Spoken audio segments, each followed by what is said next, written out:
What's up? Matt here from Urchfab. We're going to be straight back on the bike today, working on the rear section of this frame jig.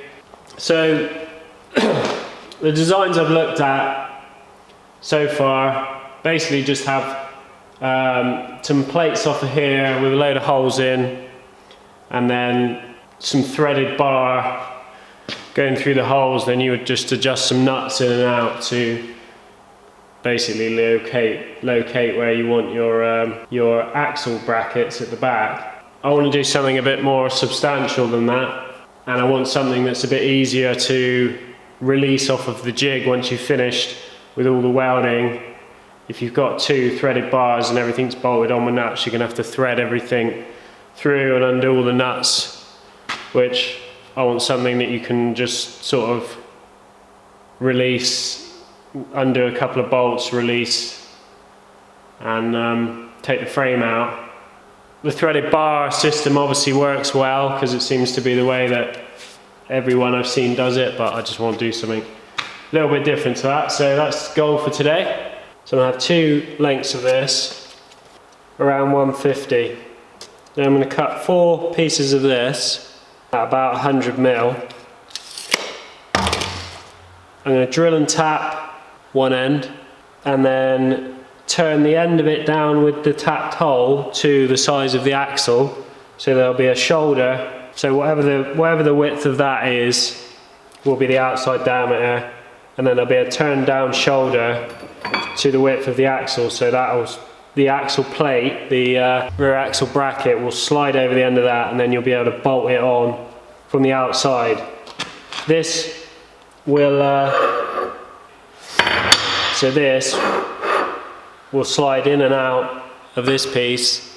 Then we can just have a hole through the top with a bolt in it, and then this will slide in and out, bolt it up to set the width, and then when the frame's finished, just undo the bolt on the outside, push it in out of the way, and you'll be able to lift the frame off. And then when it comes to running a different size of axle, I can just make a little sleeves that will fit over the end of these to take whatever size axle I need to. So so I'll bore this out a little bit, turn this down till we've got an exact sliding fit, and then we can do the end bits.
Got these bits with a M8 bolt tapped in them.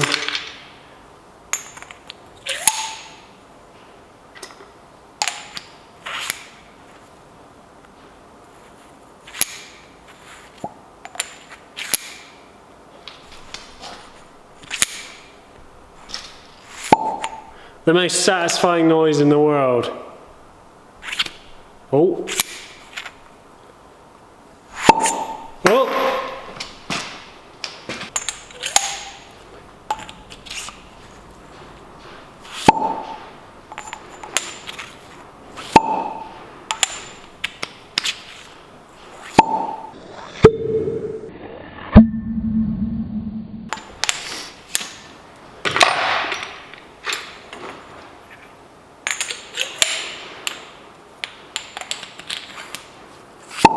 Oh, this is even better.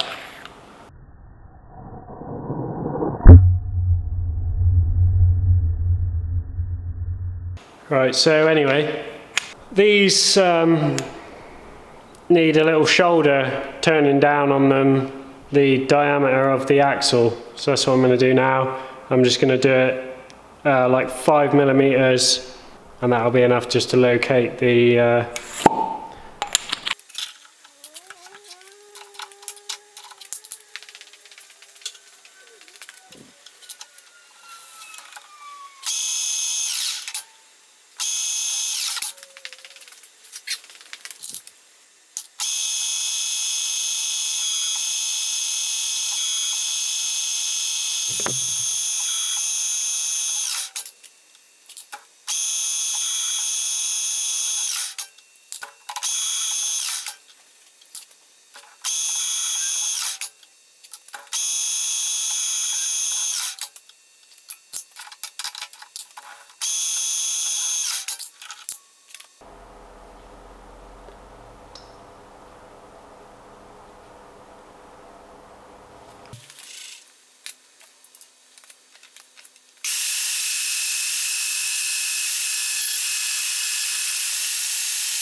that's all these bits done.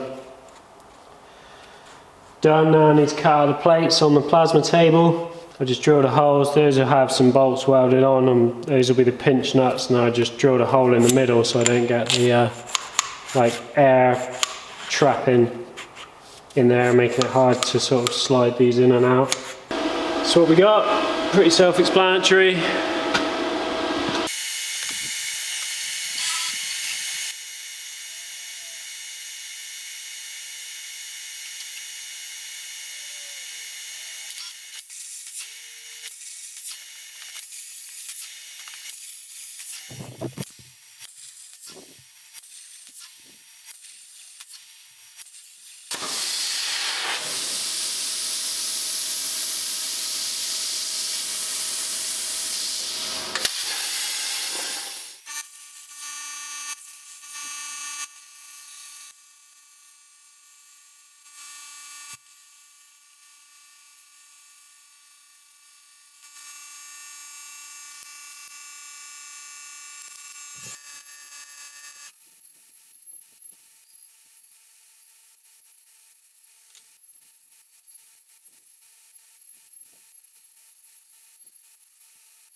Alright, so I just made these little plates just to hold everything square, so I know all that's running dead parallel through the middle.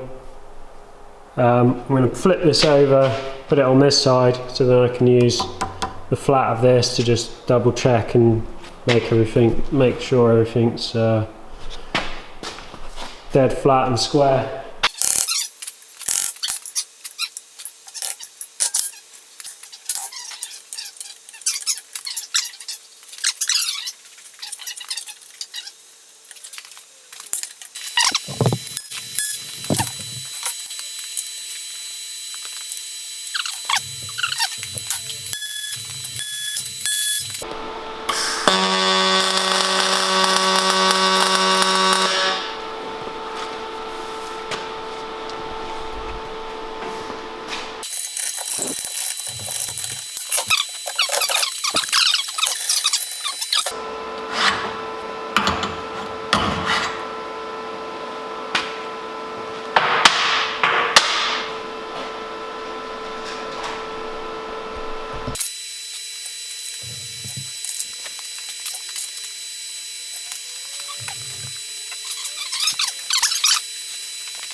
Alright, so that's, you can see how that's going to work. You can set our width.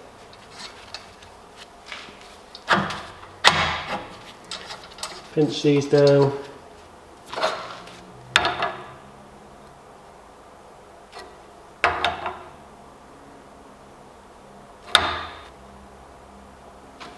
It's perfectly level across there.